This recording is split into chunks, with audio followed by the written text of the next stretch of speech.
Welcome to Contacto, brought to you by the Houston Hispanic Chamber of Commerce. This is Dr. Laura Murillo, President and CEO. We have a great show lined up for you today. Joining us is Governor Rick Perry. He's going to be talking to us about some of his top initiatives for the state of Texas. Please stay tuned. Governor Perry, welcome to the Houston Hispanic Chamber of Commerce television program. Welcome to Houston. It's good to be with you, Dr. Laura. Thank you. Thank you. Let's start out. You had a great speech today here in Houston, and you talked about several key areas. Of course, the economy and how great it is to be in Texas. You talked about education. You talked about Medicaid, infrastructure. Tell us a little bit about the economy in Texas and why it's so great to be in this great state. Well, good, solid foundation is what's been put in place here over the course of the last decade. Taxes, regulatory climate, legal system that doesn't allow for oversuing. And it goes back, it really started back in the 2003 legislative session. We had a budget shortfall, and we didn't raise taxes on small businesses or large businesses for that matter. We made the hard decisions, just like you have to do all of your small businesses out there that belong to the Houston Hispanic Chamber. You think about when the economy turns down for whatever reason, then the last thing they need is another burden on their back of increased taxes. So I know there's a lot of pressure to spend money on different programs and what have you, but I think the Texas legislature should be given credit and kudos for being very disciplined in their habits when it comes to spending. Then obviously the tax policy, regulatory policy, passed the most sweeping tort reform in the nation back in 2003. That was 10 years ago. And Houston and the surrounding area and the Texas Medical Center specifically been great from the standpoint of having that protection against those frivolous lawsuits. It's just been a great beneficiary of that decision making. So the foundation has been put in place here for nearly a decade with tax, regulatory, and legal system that has allowed entrepreneurs to know that they can risk their capital and have a chance to have a return on their investment. One of the things I call for in the State of the State address, and that I talked about today in Houston, was making that small business tax exemption permanent. You know, every year the small business tax comes up for debate. Are we going to extend it again? We need to give predictability to the small business owner, to the the mom and pop business here that may have only 2 or 3 employees. And if they had to pay that margins tax, that might be the difference between making a profit and not. So let's make that permanent so a small businessman knows I'm not going to have to pay that margins tax. When you get up big, over $1 million, and it's okay, you can pay your share and to help pay for the ongoing parts. But these small businesses, let's let them get their roots down, to grow and thrive and hire more employees, which is what they're here to do. Our Chamber of Commerce has over 5,000 members. 2/3 of those members, Governor, are small business owners. And so for them, every dollar counts. And you're absolutely right. They want some type of predictability, especially as it relates to all of the healthcare issues that are going on in terms of the Medicaid and those arenas. Talk to us a little bit more about not accepting federal funding and what your thoughts are. Specifically, how is that going to impact those small businesses?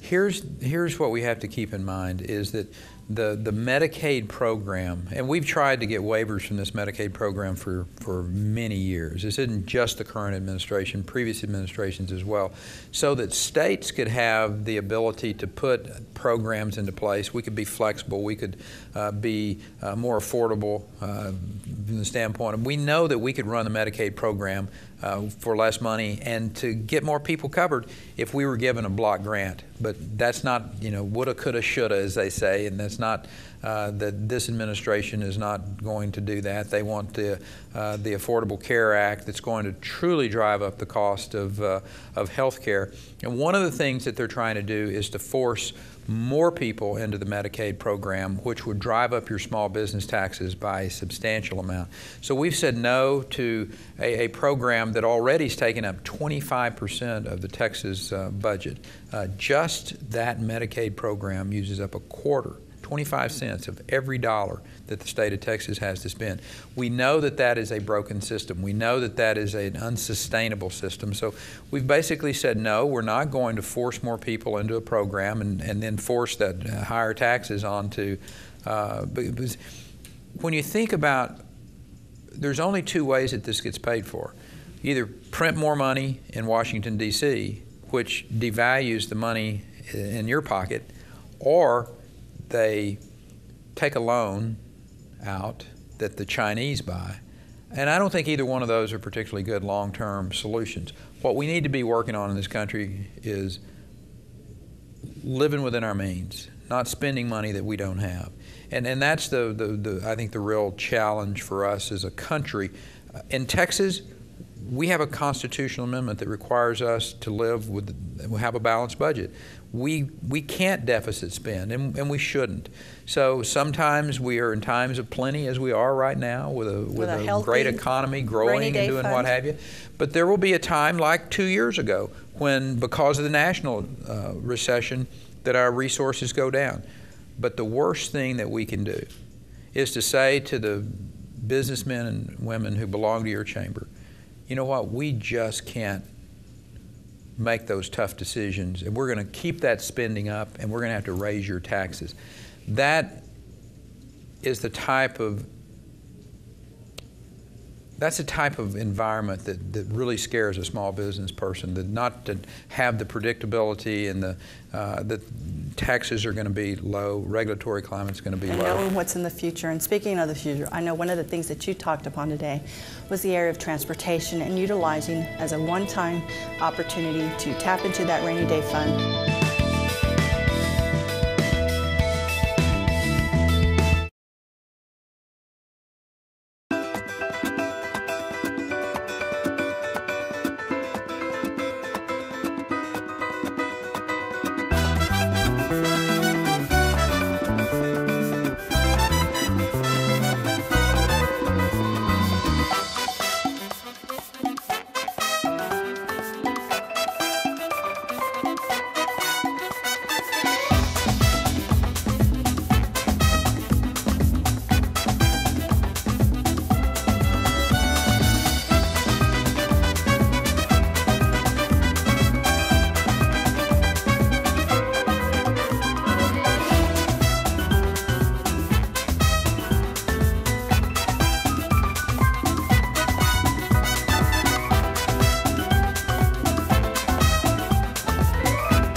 I know one of the things that you talked upon today was the area of transportation and utilizing as a one-time opportunity to tap into that rainy day fund.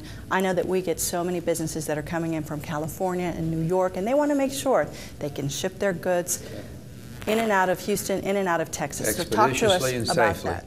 So having transportation infrastructure and having a way to pay for that, because it's expensive. We know it's expensive. Water and the accessibility of water resources, whether it's for power or whether it's for big industry to be able to use, these refineries that use substantial amounts of water along the Gulf Coast, all of those transportation and water infrastructures cost big money. But to take $3.7 billion, $3.5 billion, whatever the legislature will agree to, and create a corpus to underwrite these surface and water transportation issues will pay great dividends into the future. And it'll be not just about economic development, but it's also about quality of life. Being hung up out there on the Beltway or on one of the parkways when you're trying to get to your daughter's soccer match is, it's a frustrating thing. It absolutely is. So speaking of which, let's talk a little bit about public education. Texas has reported some really impressive results. However, as you know, we still lag very behind many parts of the country. Talk to us about some of the accomplishments and where we need to improve. Well, one of the things that is a growing population. We got well over 4 million kids in our public schools on the way to 5 million, and being able to prepare them for the workforce. Part of that is to be able to instill in them. It wasn't 10 or 15 years ago that African American, Hispanic, they may have thought, college isn't for me because I've been told it wasn't for me. I can't afford to go to college. And since 1999, we've really worked to make college affordable. The Texas Grant Program, we've made accessibility and affordability a real foundation of our education system out there. And I'm proud of the response. In the last 5 years, 65% increase, 65% or increase of the Hispanic students taking the SAT, 43% increase African Americans that are taking the SAT. If there is a better barometer of hope, I don't know what it is. These are young people that go, you know what, college is for me. And this state is making it accessible, affordable. And there's some kids who we know they're not going to four-year institution, don't want to go to four-year institution. They want to get out in the workforce and, the booming energy industry in the state of Texas, or the technology industry that doesn't require a four-year degree. We offered up a program working with our community colleges and our technical institutions this last fall to be able to very quickly get those young people on track to get into the workforce, and also a competency-based program. A lot of veterans coming back from serving our country who have some great skills. We need to be able to allow those skills that they've already learned to be quickly translated over into getting a certificate or a degree and get them into the workforce. So all of that type of innovation is going on in the state of Texas, and our graduation rate's now the third highest in the country in our K through 12. I mean, that's some fascinating news. I mean, graduation rates were very problematic 5-6 years ago. So our public schools, the administrators, the teachers, the school board members, they're doing a fabulous job of addressing the challenges of the day, and I'm very proud of what we've done in the state of Texas relative to our education system. Well, shifting gears now, it's been an interesting, very, very interesting cycle in politics as Latinos continue to grow and participate more in the electoral process. Let's talk a little bit about the importance of the Latino community, specifically as it relates to the Republican Party. Well, in the state of Texas, they have always had a very prominent role to play, whether it was particularly in the 1990s and in the 2000s. You had Tony Garza, who came along, and some great men and women who have served, Democrat and Republican. And I tell people, I said, listen, we choose teams and we run for their teams, but once those elections are over with, we're Texans and we work together. And yesterday, Tuesday, as I was making the State of the State address, and I talked about making South Texas and those universities there eligible for the Permanent University Fund. Representative Canales and some of his colleagues who are on the other side of the aisle, but they understand the importance of working together. And so, the Hispanic population in Texas, soon to be a majority of the Texas population. And but from my perspective, it's a big circle. When you go back and see the founding of Texas and the individuals, whether it was Juan Seguin or whoever it was back in the day, helping create this state and that Hispanic traditional heritage in Texas. You know, my brother-in-law is Hispanic. I mean, we are very much a quilt of cultures and bloodlines, and but we're all Texans. And I think that's the most important thing that we do, is that, yes, it's what makes us unique, it's what makes us strong, but at the end of the day, we're all Texans. We just all have kind of different backgrounds and bloodlines and what have you, but it's about how do we make this state stronger economically. And you look at the Hispanic population, their great history of service to our country in the armed forces. When you look at the faith and family and how that's been so strong in the Hispanic population, the small businesses, the mom and pop businesses, and you know, that culture and that background is and will continue to be the real background and the backbone for this state as the Hispanic population accesses education more and more, and they move forward in this state. We'll have a Hispanic governor. Let's hope. A Hispanic president. Let's hope. And hopefully it won't be something that is out of the norm, that no, it becomes something that is very much so. Very common, and we have a long way to go in the Latino community. But in particular, I think that you're correct. We've made tremendous strides. Great strides. We need our government to support business, to support our education and health, and you've done a fantastic job of that. One other topic that's of great interest to our members, which is a federal issue, is comprehensive immigration reform. We know some states have taken that on, specifically state by state.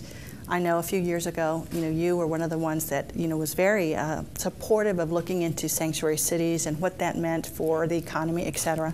Let's talk a little bit about comprehensive immigration reform, where you stand today. Yeah, well, where I've always been is that we're a rule of law. We have this extraordinary neighbor to the south, our #1 trading partner, but it also has its challenges with the drug cartels, with the illegal activities. And so securing that border, securing that 1,200-mile border is a major a task. We have spent hundreds of millions of dollars, the state of Texas, to secure the border, to put Texas Ranger recon teams on so that the citizens, and I might add the bulk of those citizens being Hispanic Texans, could be safe, would know that their property was not going to be penetrated by these drug cartels and other criminal elements that are using the border to penetrate into the United States for whatever activities they'd be involved with. So we really must focus on and have the focus be on securing that border first. Then we can have the conversation about, how do we deal with visa programs to allow the workers in that we need into the state of Texas as we continue to grow. How do we, protect the right of citizenship? How do we make that available to people? We've always been a country of immigrants. We've always had a process of which people could get in line and to attain that. And we should continue to work towards that. But we can't unless we have that border secure. If a criminal element has been deported and they're back the next day because the border is porous, then we don't have border security. And if you don't have border security, would want that. No, and if you don't have border security, you cannot have immigration reform. Correct. Well, Governor, we'd like to give you an opportunity to close with some words of motivation to our business owners here in the Houston area and to Houstonians. Well, just, every day get up and thank God you live in Texas. There's great energy in this state, both literally and figuratively, and the future of Texas is limitless. A young Latina who is working her way through high school here can do anything that she wants. because of the access of education, because of the great economic environment that's been created in this state.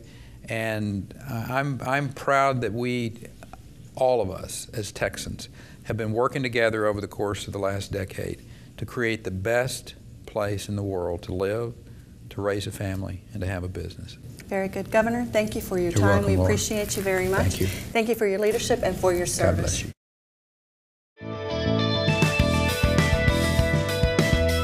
On behalf of the Houston Hispanic Chamber of Commerce, we'd like to thank you for joining us on Contacto. A special thanks to Governor Rick Perry and his entire staff for their participation on today's show. We look forward to seeing you at the largest business luncheon and expo in Houston on March 28th at the Hilton Americas.